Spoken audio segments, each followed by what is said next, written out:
Hello everyone and welcome to Trust Conference. Wherever you're watching from, we are so glad to have you with us. Get ready for 2 days packed with inspiring conversations with leading decision makers, purpose-driven professionals, media practitioners, and civil society leaders. If you are watching, you, like us, believe in collective leadership and want to work with others to foster and uphold free, fair, and informed societies. The good news is that you are in good company. For the second year running, Trust Conference is hosted online. We thought that this would be the safest way of getting together at a time when travel and meeting restrictions are still very much in place. The COVID-19 pandemic is not over. Some countries are dealing with rising numbers of infections, others with slow vaccination programs, and people, business, and governments are facing the many challenges driven by humanity's biggest crisis. This is a big moment in history. It's time for a big reset, an economic reset, an environmental reset, a societal reset. And that is why the focus of this year's Trust Conference is on the new challenges arising that might lead to deepening inequalities and to the infringement of fundamental freedoms, including the free flow of fair and accurate and life-saving information, an issue that has become so predominant during the pandemic. There is so much at stake. Globally, momentum is gathering pace to build greener, to level up, to drive emissions down, to close the poverty gap. And as governments around the world inject trillions of dollars into the economy, we simply cannot miss this opportunity to ensure that this recovery will be sustainable, just, and inclusive. And that means coordinated intervention, which requires a collective vision, a global effort at a time when the world appears to be more divided than ever. Society is more divided than ever. Even life-saving vaccination has somehow become a topic of discontent. Powerful echo chambers weaponize our information. Opinions are disguised as facts. Online hatred has become the new norm. And in this context, the growing disparity of wealth between rich and poor is increasingly dangerous for our societies, undermining the very fabric of our democracies. Since the start of this pandemic, global extreme poverty has increased for the first time in more than 20 years. 150 million people have been pushed into living on less than $2 a day.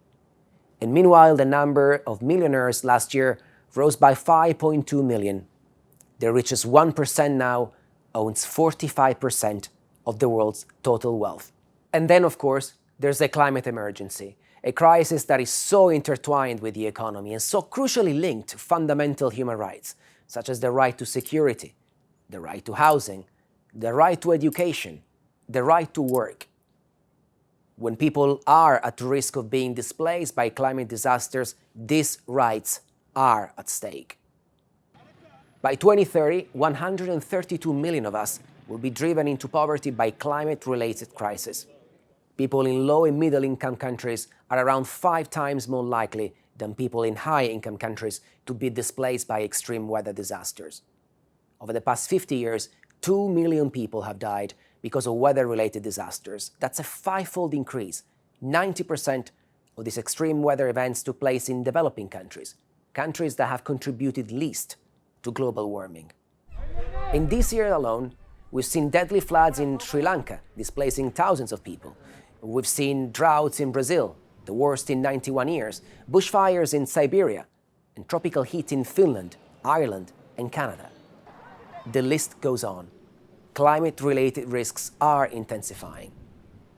And it's no coincidence, then, that the UN High Commissioner for Human Rights, Michelle Bachelet, only a few weeks ago, called climate change the greatest challenge to human rights of our time.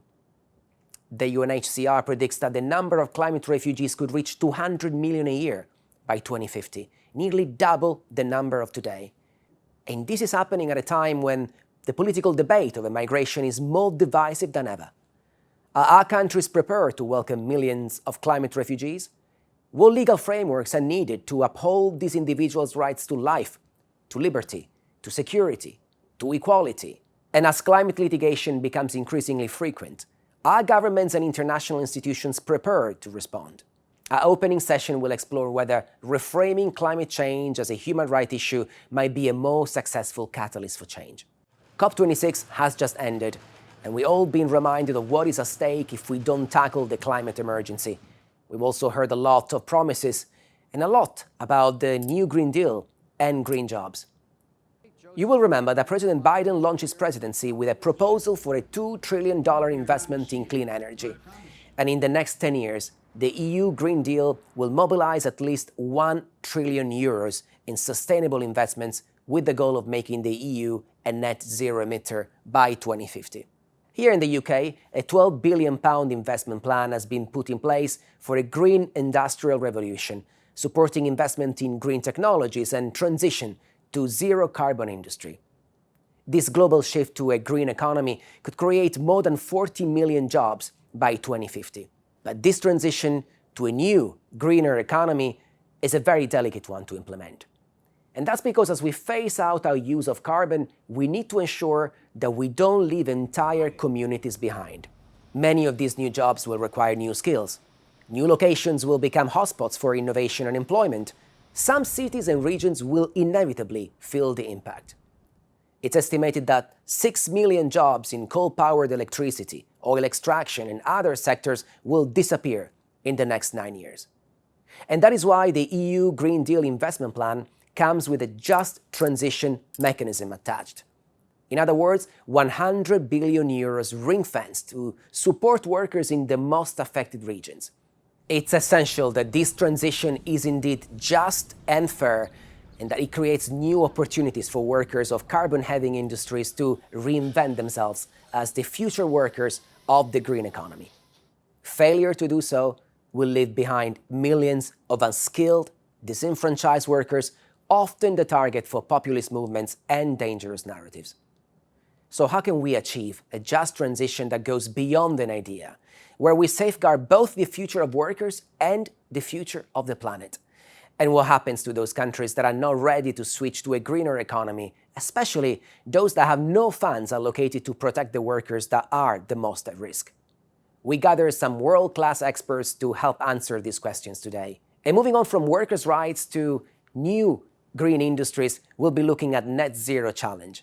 Is it truly achievable? And how prepared are we as a society to embark on this new and very ambitious journey? To achieve net zero targets by 2050, almost 90% of the electricity produced globally will need to come from renewable sources. This will require an unprecedented change in our behavior, in consumption, in business decisions, in government investments, and perhaps, most of all, in technological innovation. So what are the chances of success? Some scientists warn that the cost of scaling up carbon capture is vastly underestimated. They also argue that we just don't have the right technology. And there is also some fear that relying on innovative concepts is detracting from the need to radically and immediately slash greenhouse gas emissions. We'll be hosting a formidable panel of experts to explore the scale of the challenge and its wide-ranging implications for people, business, society, and of course, the environment. We'll then move on to examining inclusive and sustainable economies through a different lens, the lens of ethical investing. The ESG framework, which looks at environmental, social, and governance issues, is becoming increasingly important. Investors are recognizing that companies with strong ESG credentials have fewer risks and perform better. And so there's an increased focus from the investment community on business disclosure and transparency around everything from environmental impact to how companies affect people's rights. Conversations around responsible business and human rights risks are moving up the boardroom agenda. And whilst the E and the G criteria of ESG are largely developed, the S criteria is where a lot of work has yet to be done. Data standardization is lacking. Key criteria are yet to be identified. And earlier this year, we released a white paper debunking some of the misconceptions around the S criteria of ESG. If you haven't read it, we'll be sharing it with you later on today. But in the meantime, get ready for some fascinating insights on the subject of leveraging this ongoing ESG momentum for social good. Our speakers will be exploring the tools and approaches needed to fully adopt a meaningful S indicators and the profound impact that doing this right could have in alleviating socioeconomic inequality. And then as we conclude today's program, we'll also tackle the issue of economic inclusion with a specific reference to gender, race, and sexual orientation. The Me Too and Black Lives Matter movements have put the focus sharply on our collective responsibility to support diversity. Now organizations from all industries and all geographies are under pressure to do more to clamp down on inequalities. But we have a long way to go. The pandemic hasn't helped. Take gender parity. Because women are more frequently employed in jobs that have been hit the hardest by lockdowns, the World Economic Forum estimates that it will now take 135 years to close the gender pay gap. That's 35 years more than it was initially estimated because of the pandemic. And staying with hard-hitting numbers, during the first 2 months of the COVID crisis, the number of active Black, Latino, and Asian business owners in the US plummeted by 41, 32, and 26% respectively, versus just 17% of white entrepreneurs. According to Citigroup, these racial disparities in business leadership can be quantified in a loss of $16 trillion to America's GDP over the past 20 years. And then there's another gap that is often overlooked, the one that prevents members from the LGBT+ community to be treated as fully fledged economic beings, people with talent and ambition, who too often around the world are cast out of the formal economy for being who they are and for loving who they love. Recent research by Open for Business demonstrates stronger economic performance with higher cash flows, market valuations, share price performance for companies that are LGBT+ inclusive. In our last panel of the day, we'll be looking at why closing these pay gaps is a moral, social, and economic imperative. And finally, I'm excited to welcome back to Trust Conference all participants to the Changemakers program. I am Ms. Buba. I am Stanley. I am a change maker. Now, in its 8th year, this initiative brings together some of the world's most extraordinary human rights defenders, activists, innovators, and from this year, journalists who are committed to shining a light on the many issues covered here at Trust Conference. This year, thanks to the generous support of Fondation Botnar and to a kind donation from the ECLT Foundation, we have identified 48 changemakers working in the fields of climate change, socioeconomic inclusion, media freedom, and data and digital rights to participate in a 5-week, highly specialized training course. I can't wait to hear more about their work. There will be an opportunity for them to be on our virtual stage later on today and tomorrow. Don't hesitate to connect with them. And in fact, don't be shy. Please connect with one another. The platform that we're using allows you to go beyond watching and listening, so make the most of it. The goal of this event is to form new collaborations, establish new synergies that can drive our work in upholding free, fair, and informed societies. The converging crises of health, economy, and climate are deepening divides and putting our democracies and our planet under threat. But there is also a great opportunity for global and collaborative responses. Now is the time to address the power imbalance that defines the world's populations, that is hindering global efforts to grow our economies, to ensure prosperous societies, and achieve the UN Sustainable Development Goals. Now is the time for the big reset. You are all at the forefront of this movement, and we are so glad to have you with us. As always, let's make sure that conversations that we are having here today are also amplified around the world. During our panel discussions, you'll have the opportunity to post your questions and comments on the live chat function at the side of the screen. And you can also share your insights and reactions using the Trust Conference handle @TrustConf. And please also use the hashtag TC2021. As you may have noticed from today's agenda, there is a huge amount of content. I want to thank all our incredible speakers who have so freely given their time to be part of this process. My grateful thanks also to our partners whose collaborations and expertise continue to be so invaluable for us. None of this, of course, would have been possible without the wonderful support and generosity of our sponsors. I want to take this opportunity to thank our platinum sponsors, White & Case and the People's Postcode Lottery.